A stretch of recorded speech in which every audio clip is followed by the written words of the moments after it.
భక్తివన్ ప్రేక్షకులకు శుభోదయం 31/12/2024 స్వస్తి శ్రీ చాంద్రమానం క్రోధినామ సంవత్సరం దక్షిణాయనం హేమంత ఋతువు మార్గశిర మాసం శుక్లపక్ష హేమంత ఋతువు పుష్యమాసం శుక్లపక్ష శుద్ధపాడ్యమి మంగళవారం పాడ్యమి తెల్లవారుజామున 3:58 వరకు నక్షత్రం పూర్వాషాఢ రాత్రి 1:04 వరకు వర్జ్యం ఉదయం 10:20 11:58 వరకు అలాగే మనకి దుర్ముహూర్తం ఉదయం 8:45 9:29 వరకు రాత్రి 10:44 11:36 వరకు సూర్యోదయం 6:34 సూర్యాస్తమయం 5:32 అమృత రాత్రి 8:09 9:17 వరకు రాహుకాలం మధ్యాహ్నం 3 గంటల నుండి 4:30 వరకు శుభ సమయం ఉదయం 7 గంటల నుండి 7:50 వరకు సాయంకాలం 4:56 నుండి 5:15 వరకు కూడా శుభకాలం ధ్రువయోగం రాత్రి 8:21 కిస్తుంకరణం మధ్యాహ్నం 3:58 భవ తెల్లవారుజామున 3:56 పుష్యమాసం కూడా చూసారా ధనుర్మాసంలో మార్గశిర మాసం వెళ్ళిపోయింది ధనుర్మాసంలో పుష్యమాసం 3 మాసాల ముచ్చటైన మాసం ధనుర్మాసం మాట చాలా విశేషం రేపు 1వ తారీఖు కాబట్టి ఏదన్నా హ్యాపీ న్యూ ఇయర్ ఉందా అనుకుంటారు ఏమీ ఉండ ప్రకృతి స్పందించదు పువ్వులు పుయ్యవు కాయలు కాయు ప్రకృతిలో ఏ విధంగా ఆహ్లాదకర వాతావరణం ఆంగ్లనామ సంవత్సరం కాబట్టి మనకేం సంబంధాలు ఎవరు ఏం పాటించవలసిన అవసరం ఏదీ కూడా లేదు కేకులు కోసుకోవటం ఈ తాగేసి బళ్ళి మీద గుద్దేసుకోవటాలు ఇవన్నీ కూడా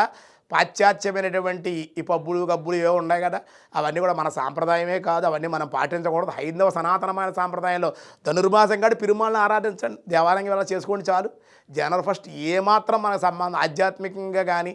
మన హైందవ సాంప్రదాయం ఏమాత్రం మన సంబంధం లేదన్నమాట ఎవరు పాటించాల్సిన అవసరమే లేదు అని చెప్పి మీ అందరికీ ముందుగానే మీకు భక్తి వర్ణ ద్వారా తెలియజేస్తూ ఉన్నాం దినారంభ చక్రాన్ని బట్టి ఈరోజు ద్వాదశ రాశి వాళ్ళకి ఎలా ఉందో చూద్దాం ముందుగా మేషరాశి వారు ఎవరు ఎన్నన్నా సరే ఏమి పట్టించుకోకుండా ముందుకు వెళ్ళాలి స్వల్పంగా అవరోధాలు ఉన్నాయి అనారోగ్య సమస్యలు ఉన్నాయి స్థల మార్పులు ఉన్నాయి అధికంగా ఖర్చులు కూడా ఉండే అవకాశం వృషభ రాశి వారి తలచిన కార్యాలు జరుగును ఉద్యోగ ప్రాప్తి అన్య స్త్రీ పరిచయాలు మిథున రాశి వృత్తి వ్యాపారాల్లో లాభం అలాగే వ్యవసాయదారులకు లాభాలు కుటుంబ సౌఖ్యం కర్కాటక రాశి కుటుంబ అభివృద్ధి పనుల ఒత్తిడి ధన వృద్ధి సింహరాశి వారి వ్యాపార మూలకంగా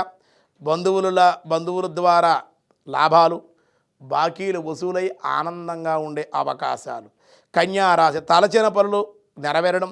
స్థిరాస్తుల వృద్ధి ప్రయాణ సౌఖ్యం తులారాశి బంధుమిత్రుల యొక్క కలయిక ప్రయాణాలు విఘ్నాలు కొంచెం కలిగే అవకాశం కానీ ధనం ఏదో రకంగా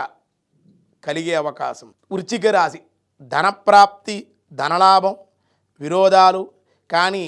పాత బాకీలు ఏదో రకంగా వసూలయ్యే అవకాశం ధనస్సు రాశి వృత్తి ఉద్యోగ వ్యాపారాల ద్వారా లాభాలు అందుకుంటారు విద్యార్థులు శుభవార్తలు వినే అవకాశం మకర రాశి స్థానచలనాలు బంధుమిత్రుల యొక్క కలయిక నూతన వస్త్ర లాభాలు కుంభరాశి వారికి అధికారులతోటి అన్నదమ్ములతోటి కొంచెం విరోధాలు జాగ్రత్తగా ఉండాలి ప్రయాణ లాభాలు మీనరాశి పుణ్యక్షేత్ర సందర్శనలు శుభవార్తలు స్త్రీ సౌఖ్యం ఈరోజు విష్ణు సహస్రనామంలో ఏం చెబుతున్నారో చూద్దాం వ్యాసాయ విష్ణు రూపాయ విష్ణవే చంద్రాంశు ఓం చంద్రాంశవే నమః చంద్రకిరణమని ఈ శబ్దానికి అర్థం అయితే చంద్రకిరణముల ద్వారా సస్యములు ఫలించేవాడు కనుక నేనే అని భగవద్వాక్యం స్మరణీయం మనస్సు ఆహ్లాదకరంగా చేకూర్చేటువంటి వాడు చంద్రుడగునట్లుగా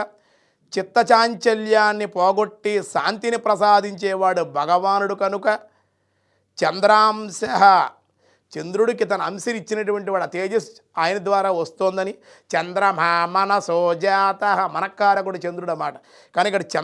చంద్రుడు తన అంశతో కూడుకున్నటువంటి వాడు చంద్రుడు భగవత్ అంశే మాట కనుక స్వామిని చంద్రాంశ అని కూడా పిలిచారు మిగతా విషయాలు రేపు చూద్దాం ఈరోజు స్వస్తి.